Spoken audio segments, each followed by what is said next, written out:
Assalamualaikum warahmatullahi wabarakatuh. Alhamdulillah, alhamdulillahi rabbil alamin. Assalatu wassalamu ala asrafil anbiya'i wal mursalin Sayyidina wa maulana Muhammadin. Ashhadu an la ilaha illallah wa ashhadu anna Muhammadar Rasulullah. Allahumma salli ala Sayyidina Muhammadun musabihil wal ikram, ya wal jalil wal ikram.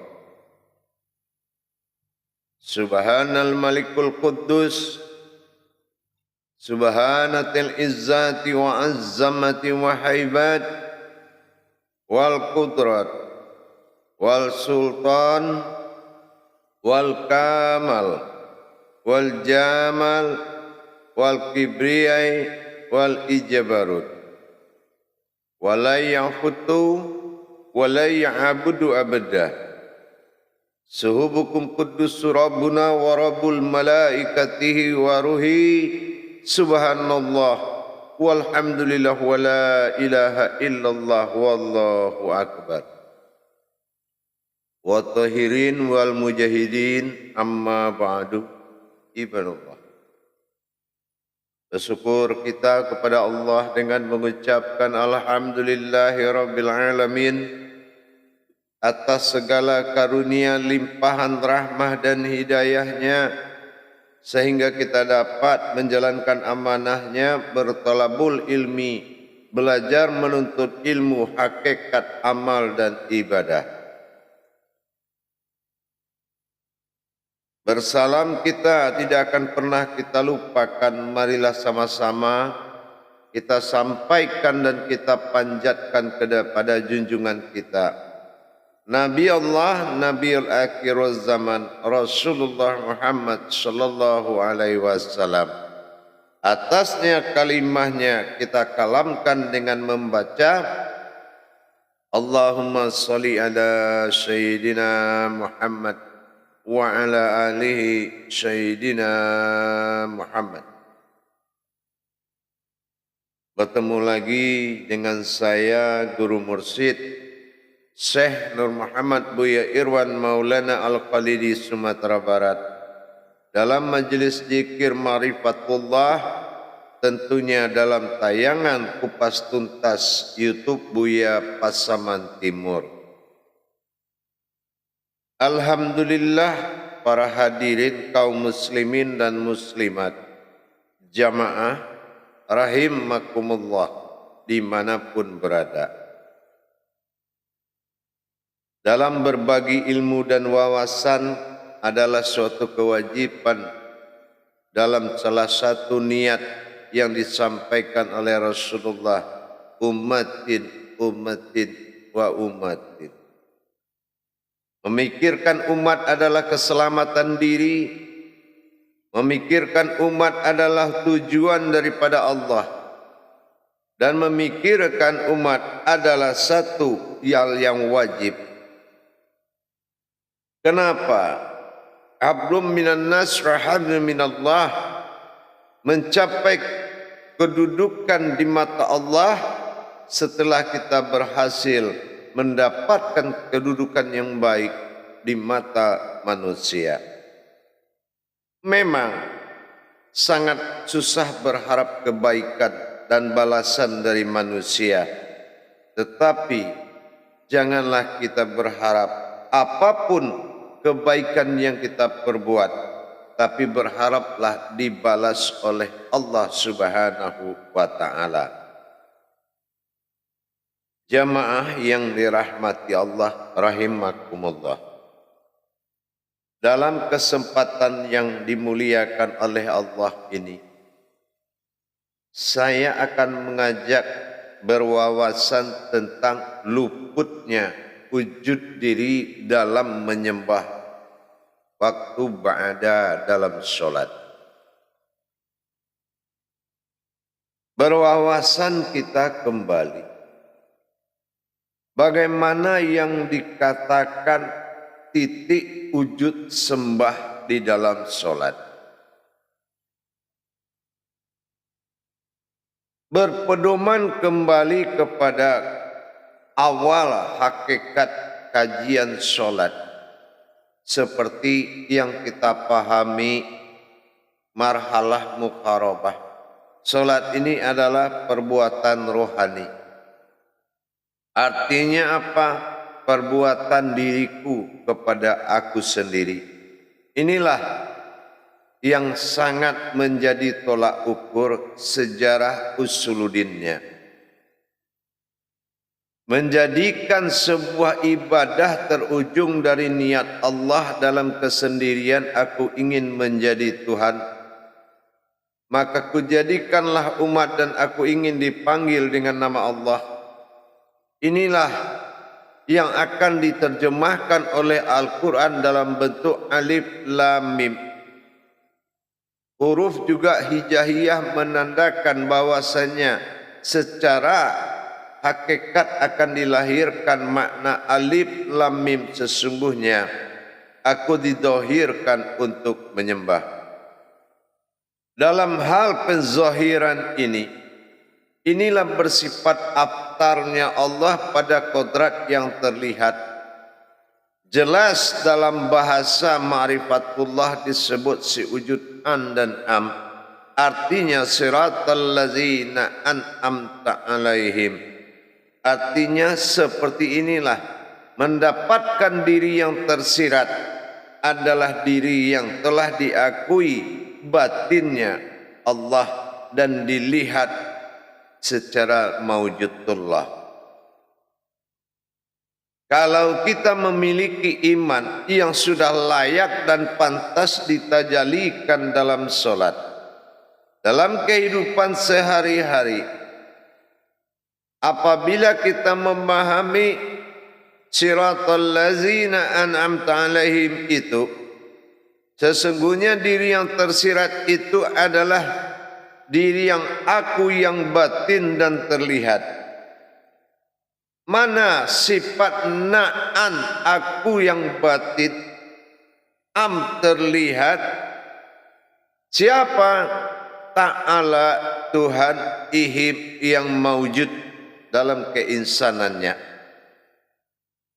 Nah, disinilah kita mendapatkan kebenaran penetapan peringkat daripada kedudukan makrifat diri, bahwasanya yang kita jalani dan kita amanah yang kita pakai ini sudah ke tingkat pemahaman, yang mana pemahaman ini adalah melihat batin yang dizahirkan.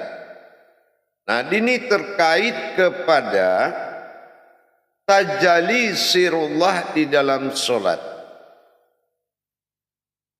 Tajalli sirullah di dalam solat, berdirinya diri ihram, diri sir rahasia Allah di dalam wujud satu yang berdiri, berkodratkan kodrat fanafillah sampai mendapatkan kodrat maujud an'am ta'ala ihim. Apapun yang diperintahkan agama dihimpun dalam pengakuan satu, inna solat wa nusuki wa mahyaya wa mamati lillahi rabbil alamin. Dihimpunlah semua perintah Allah dalam bentuk satu kodrat, dinamakan diri yang ihram. Diri ihram, diri sir inilah disebut al-haqullah yang akan lenyap di dalam wujud billah batinnya Allah. Semakin dia melirik dikala Adam menghadapi kiblat, maka rohani menghadapkan wajah batinnya Allah ke dalam titik wujud yang ada di dalam kolbi. Titik wujud yang ada di dalam kolbi ini laksana sesuatu yang disebut lam alif, alamnya sukun, ada wujud di dalam kekosongan, maka di dalam kekosongan inilah kembalinya maujud menjadi wujud lagi, itu dikala kita melakukan kewajiban penyembahan di saat sujud. Jadi apabila kita melakukan sujud, berarti kita telah melakukan pembersihan diri, pensucian diri. Subhana rabbiyal a'la wa bihamdi, dengan kita menatap 3 perkara. Ya Allah, sucikan dan tinggikan derajat. Yang pertama atas nama Rabbani, batin Allah nyawa bagi diri. Subhana rabbiyal a'la wa bihamdi, sesungguhnya tinggikan dan sucikanlah dan tinggikan derajat daripada rohanimu ya Allah dalam diriku. Sesungguhnya sucikan dan tinggikan derajat nuranimu dalam diriku ya Allah. Inilah kehidupan Ibrahim, kehidupan rahim, ya, rahim, ia kehidupan sebuah diri yang rahim, dinamakan sifat daripada tajalli wujud. Nah, setelah mewujudnya wujud kembali kepada wujud, maka dalam tahiyat akhir disinilah duduknya sebuah wujud yang tidak memiliki nama, yang tidak diasmakan dan tidak boleh diumpamakan, tapi telah duduk sesosok wujud. Mengapa? Yaitu meluruskan dan mengkabulkan semua doa yang dihimpun oleh solat. Makanya solat itu menjadi wujudnya doa. Karena apa?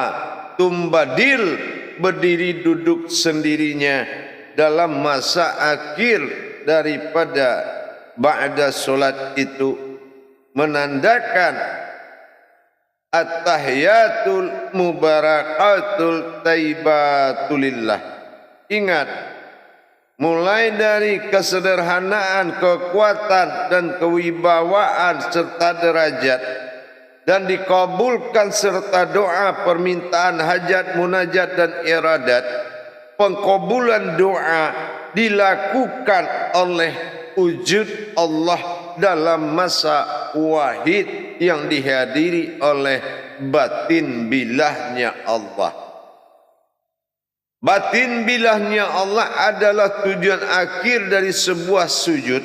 Duduk tumbadil yang dimaksud dikala itu, maka disampaikan keselamatan sebuah doa, apa yang pernah kita doakan, maka tajalli doa ini akan mengantarkan berbentuk salam kepada Rahman, kepada alam, kepada Rahim, kepada makhluk atau kepada hayat yang hidup, sehingga bertajallilah hasil doa itu ke dalam kehidupan kita sehari-hari.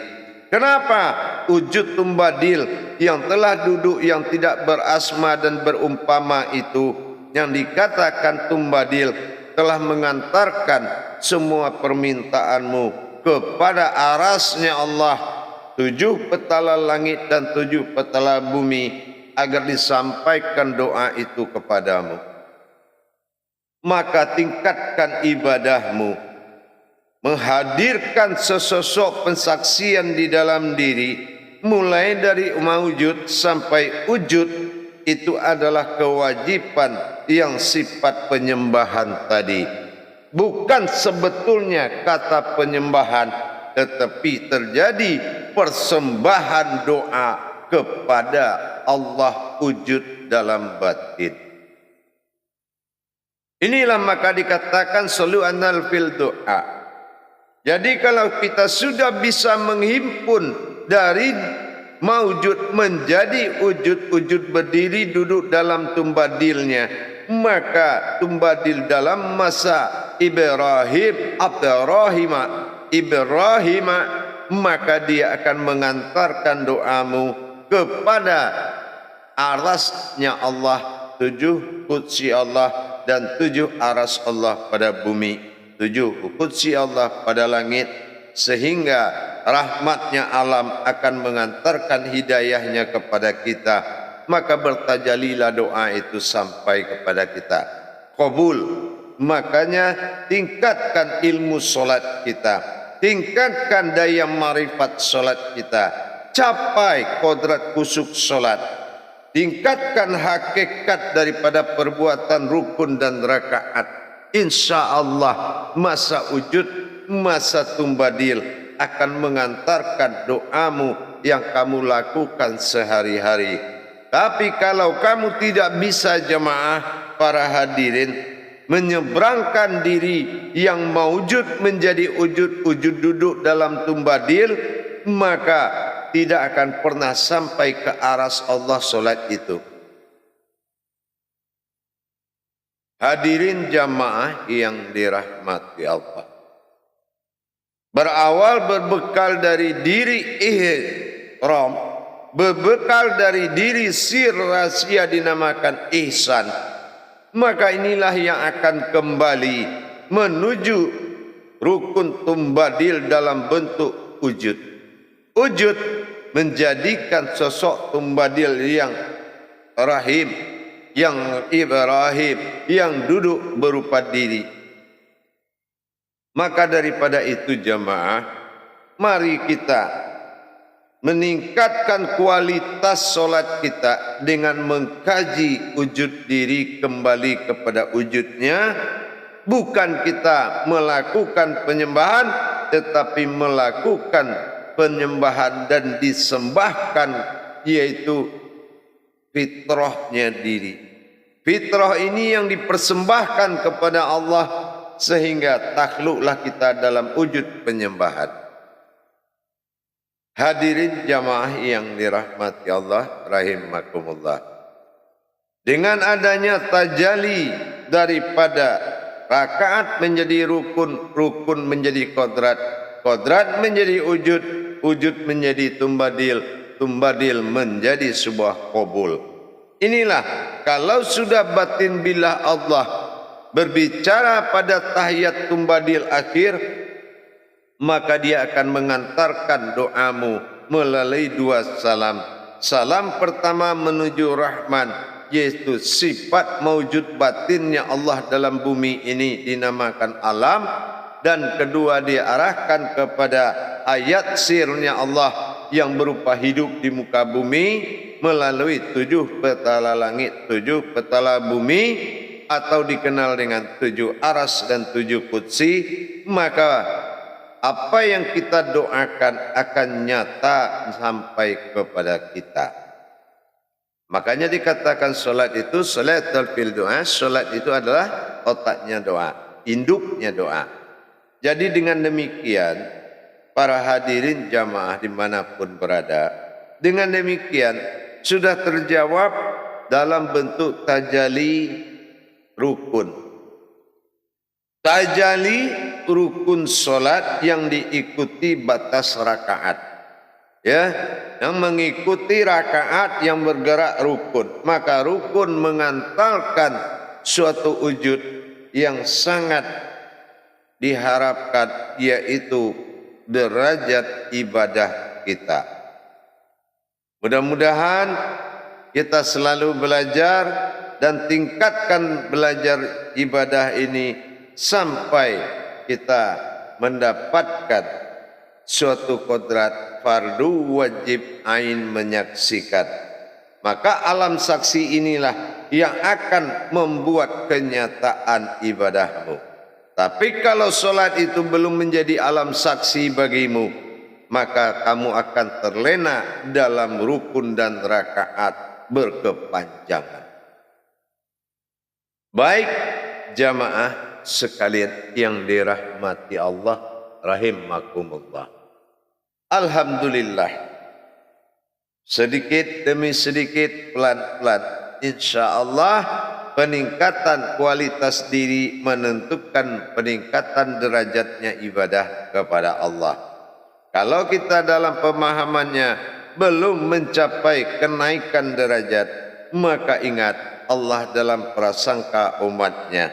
Kalau prasangka atau pemahamanmu masih rendah, maka pendapatan hasil dari kejaran hidayah solatmu masih juga akan rendah. Maka kita tingkatkan. Kalau rendahnya solat ini di bawah kodratnya alam, maka alam ini menjadi kesulitan besar bagi kita.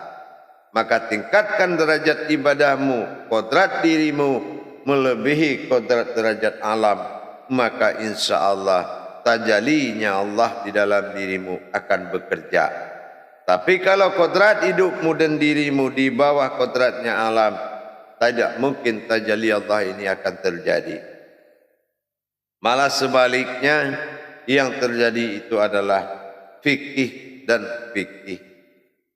Ingat itu, bahwasanya kita harus meningkatkan ini semuanya karena Allah menunggu dalam kedudukan kita. Barakallahu ya Karim ya Rahman. Akhirul kalam wa billahi taufiq wal hidayah. Wassalamualaikum warahmatullahi wabarakatuh.